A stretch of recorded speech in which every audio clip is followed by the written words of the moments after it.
If you're struggling to learn your first pull-up, there's a good chance you're doing way too much. You go online and suddenly people tell you to do dead hangs, band pull-ups, slow negatives, scapular pulls, grip drills, and before you know it, you're doing 5 different exercises just to learn one movement. Now don't get me wrong, every single one of these exercises has its place. They all have their purpose in calisthenics. But here's the key thing people forget. The pull-up is not a complicated skill. It's not a planche. It's not a one-arm handstand. It's a relatively simple movement that mostly requires one thing: pulling strength.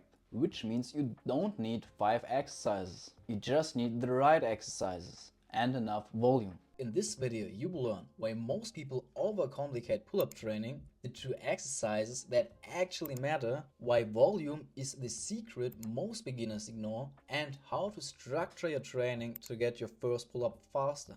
This is not meant in a rude way at all, but body weight matters. In calisthenics, you train with your own body weight. So naturally, the lighter you are, the easier movements like pull-ups become. That doesn't mean you have to lose weight, but it does mean that body weight plays a role in how difficult the exercise feels. Just something to keep in mind.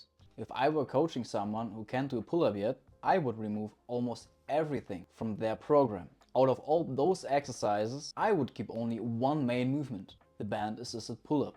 And why? Because band-assisted pull-ups allows you to practice the actual pull-up movement. You train the correct movement pattern, so you train your brain. And you build pulling strength at the same time. So band pull-ups could and must stay.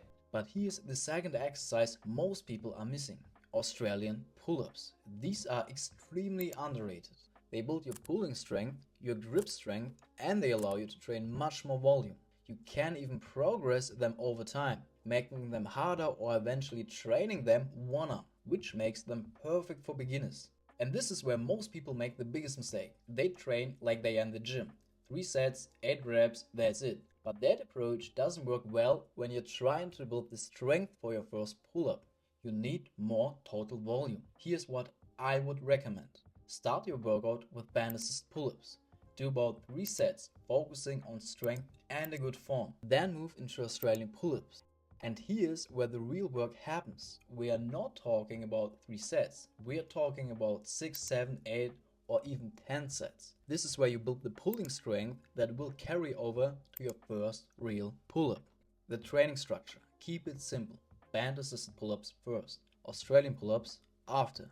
Do this twice per week.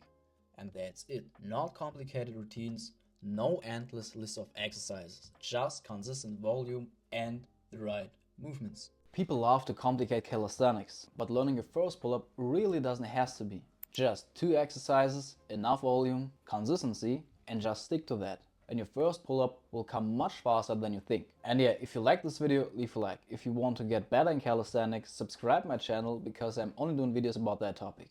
See you next time.